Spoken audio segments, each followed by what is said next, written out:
Hey everybody, and welcome back to Calc 3 Online. So the plan for today is just talk a little more about line integrals, and I'm going to show you a different kind of line integral today.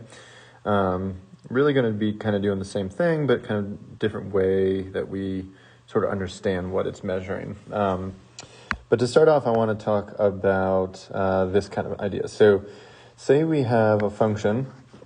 It can be any amount of inputs you want, but like the function is just the constant function 1, right?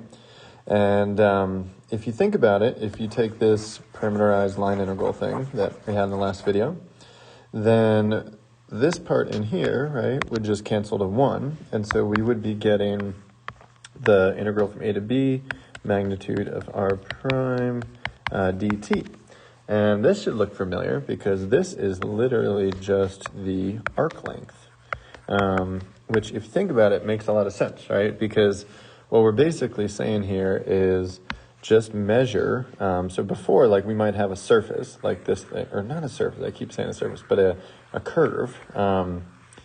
And we have this like, it could be it could be what is left over from a surface over this curve. That's kind of the idea.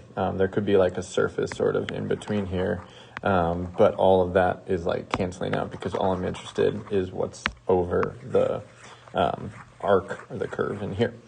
But before, what we were doing is basically taking this, and we'd measure these little rectangles basically from here up to the curve, and we could just make more of them and more of them.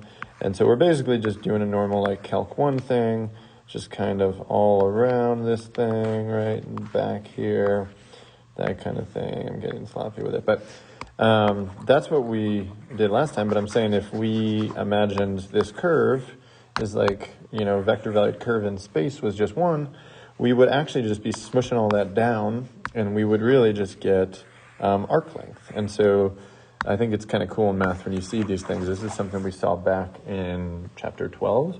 And it turns out that, really what we were just doing was a line integral, but we kind of I hid from you the other part in front, which is this part.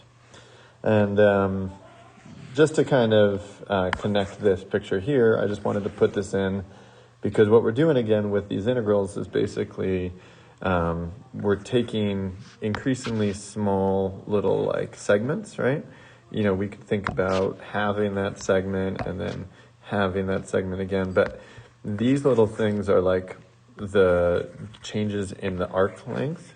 And so when we integrate with respect, we're basically, this little differential is what is giving me this little super small measurement here. And really that whole part of it is connected there. And then we just take those little measurements, multiply it by the height of the function at a point in that little region, and we get the area of like a rectangle.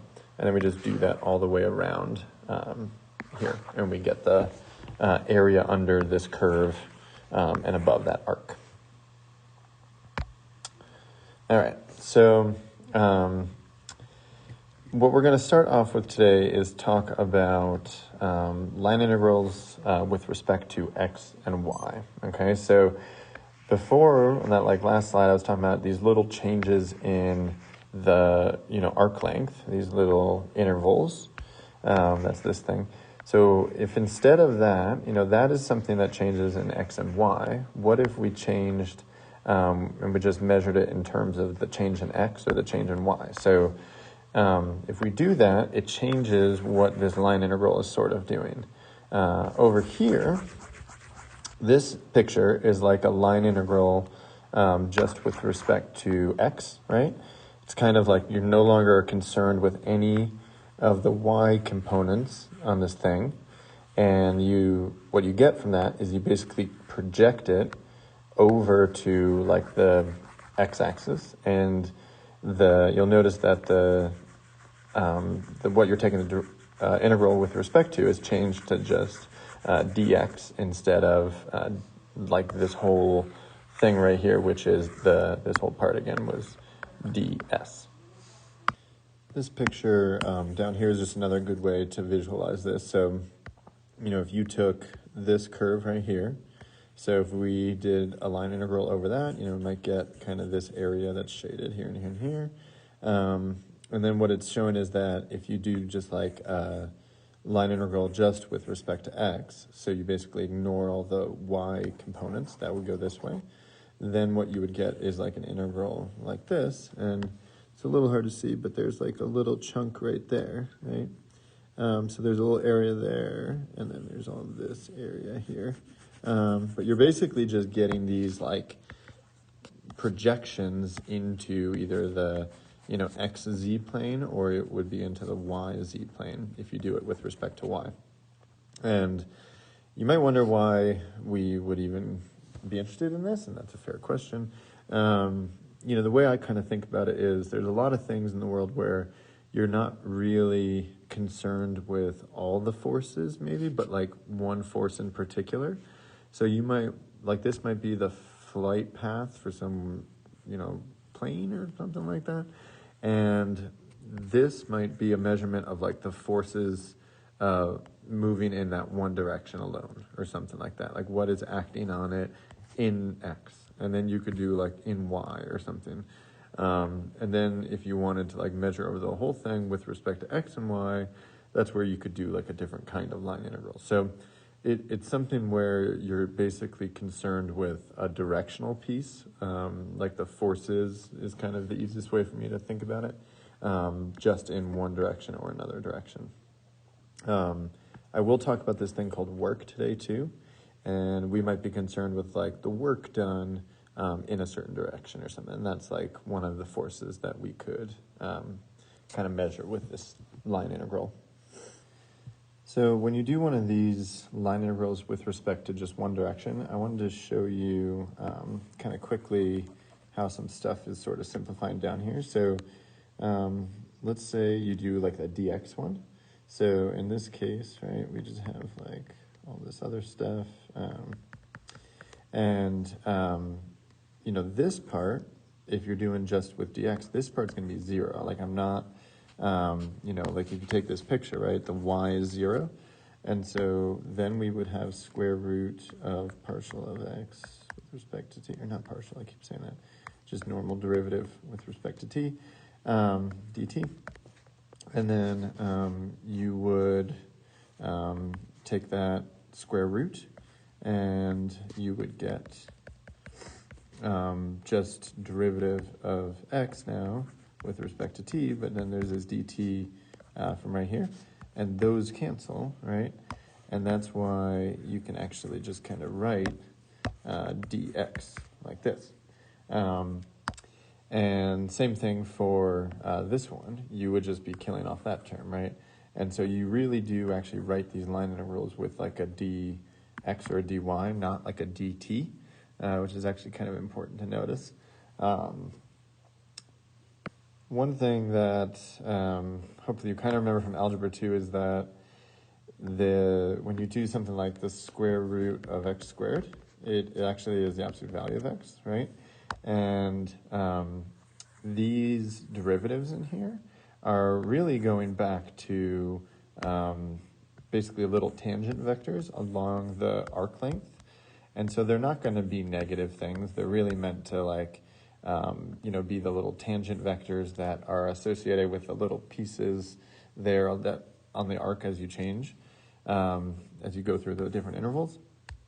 And so we don't really put the absolute value in when we do this kind of thing, so it's actually okay to just leave it that way. But that's just like a weird little algebra fact that I didn't want you to like think I wasn't taking into account. But it really doesn't matter here because it kind of has its roots, this thing, in arc length, which is a positive measurement. All right.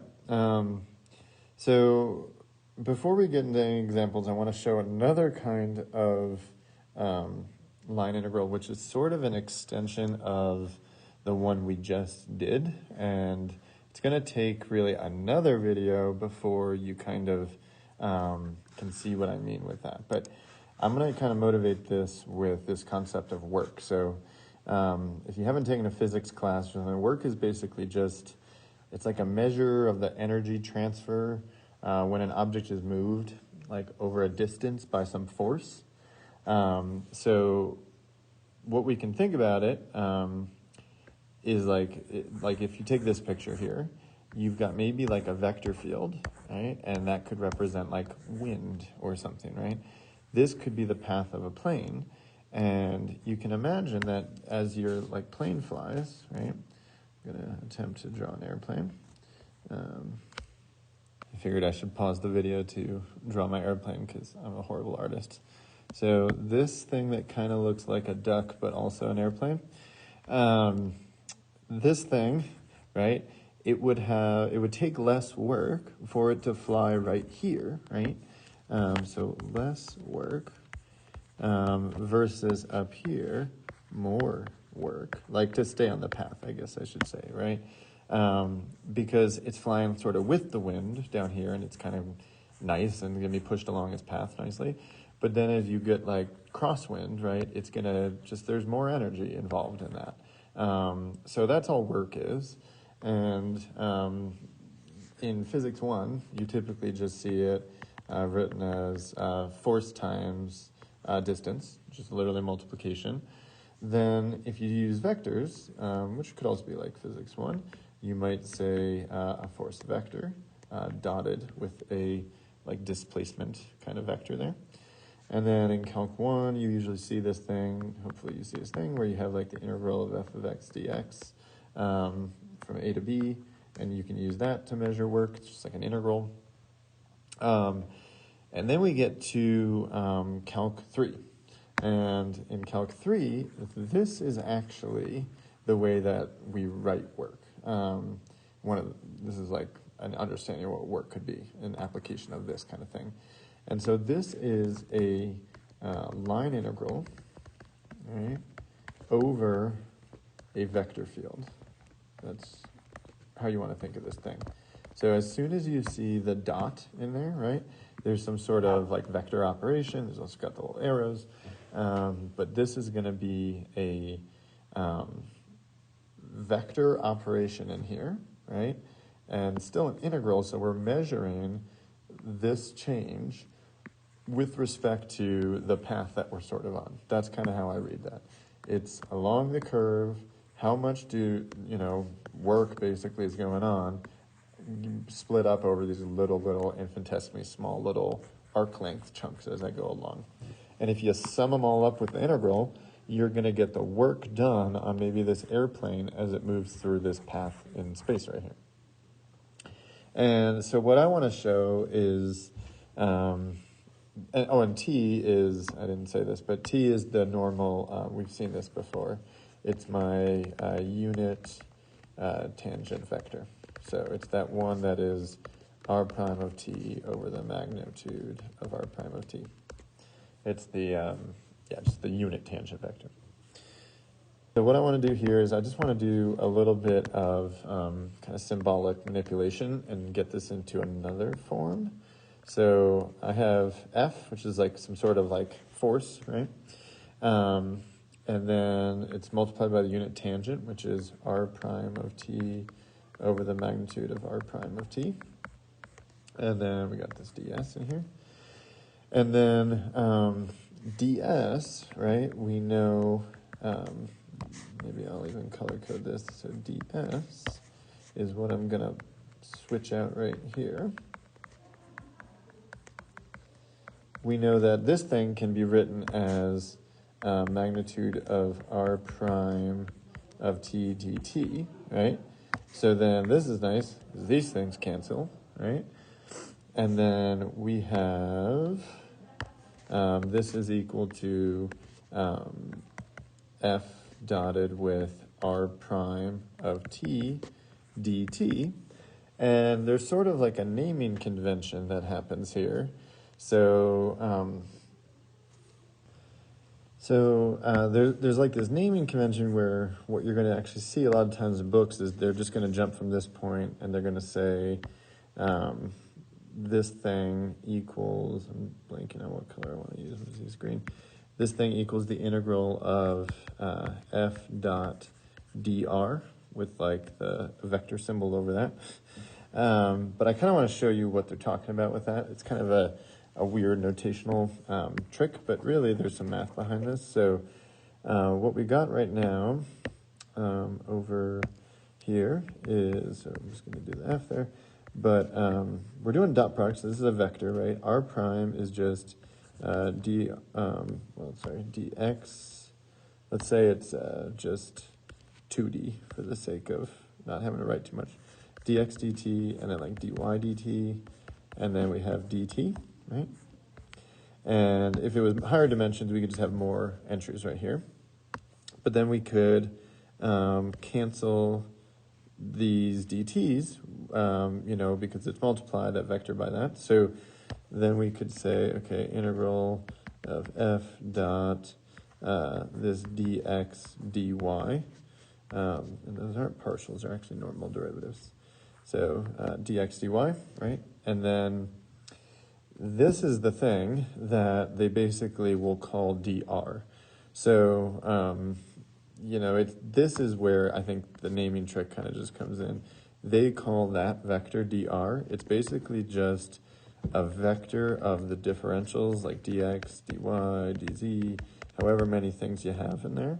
But what you're going to see a lot of times is this integral back here basically gets written as, maybe we'll do this in white.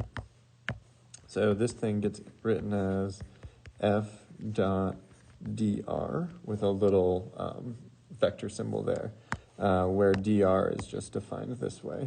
It's just it's like a vector of all these differentials, basically, which just comes out of this part right here. So this and this are equivalent. They're both line integrals, but they're line integrals where you're considering how much stuff is affecting it with respect to the vector field that's it's overlaid, right? And this is one where it's kind of like you're taking into account both the x and y components, and that's why you have this vector, and if you killed off one of them, then you're kind of just thinking about how much just changes in maybe the y direction along this. But if you curve, you could consider the changes in x and y, and you're basically just doing all these little micro dot products. So you have like a tangent vector and a vector field vector, and you're basically just measuring how much this vector and this vector relate with the dot product. That's what the dot product is doing in there, okay? So a lot of these videos have a lot of kind of theory and background, and I'm still going through it fairly quick. And that's just because these things are pretty complicated. So when we do dot products, okay, there is a sign piece that needs to be kind of taken into account. So when we do arc length line integrals, it does not matter if you do, so if I go back to this picture, it doesn't matter if we started here and went and measured how much stuff there is above this curve in this direction or in the reverse direction. But if you're doing the dot product way, like this, then it absolutely matters, right? Because if you take something like this little picture right here, so if you take those two vectors, right? So this one, this is kind of like the path that the airplane was on, right? Oops.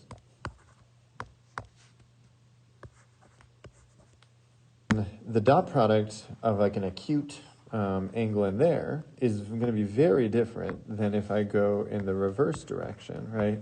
So now this is an obtuse angle, right? And the dot product, this is going to be some really janky written math, but the dot product of a acute does not equal dot product for an obtuse. And that's just because there's this angle piece, this theta component to the dot product when we see that definition of it, right? And so it's u dot v equals cosine magnitude of u magnitude v. And so it's going to affect that. And so when you do these line integrals with the dot product in there, then you have to take into account the direction you're moving on the curve. If you move in the reverse direction, it's going to be the negative of like the forward direction. That's what this says right here. Maybe that's good to write down. So there you have it. You have line integral of the reverse direction, negative c, is equal to the negative of the line integral in the forward direction. All right, so just to make this point more clear, I want this to really stick. So I just wanted to stress again that there's a big difference between a line integral with respect to arc length and one over a vector field. All right, so arc length, orientation does not matter. It's literally just an area problem, and all you're concerned with is literally like this kind of picture. You know, how much stuff is there above, or I guess below the arc, like in the plane there. And then in a vector field, though, you're doing something very different. You're finding, you know, this correspondence between you're doing this dot product between these vectors and the path in which you're moving, right? So the directional component is actually like really important. If we kind of have these like four curves, which are really just these line segments, right?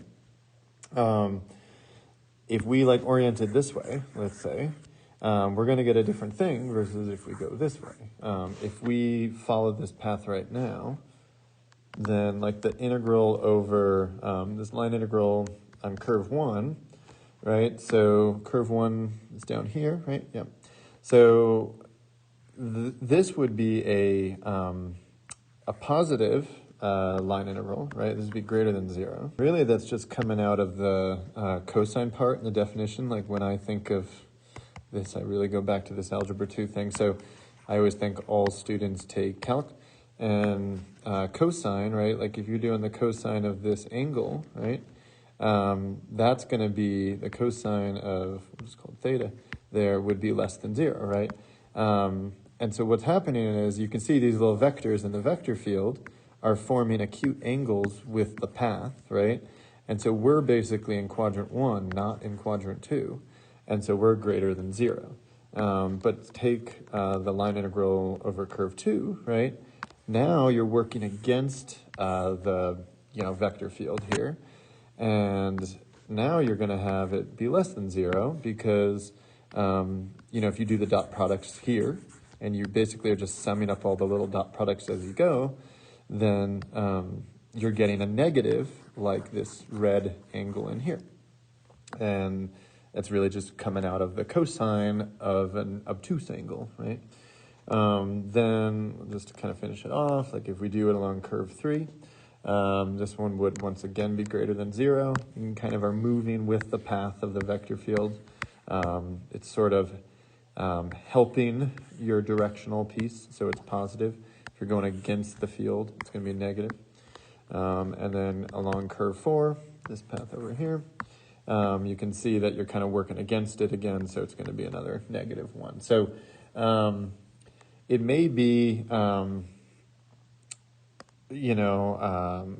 even you may even be able to say that this one would be sort of less negative than this one, because if you look at the field, right, these vectors that go across this path are basically not as, they're not, what's the word I'm looking for, as causing as much difficulty for the path as they are here. Here, it's like you're really going against the wind or something, right? You can think. Whereas here, the wind is sort of like a crosswind and then a little bit back, but it's not as tough for this path. Here, you have to fight against it. So there's a negative part, which is important for the directional piece, but there's also like, how much does the field help or hurt you?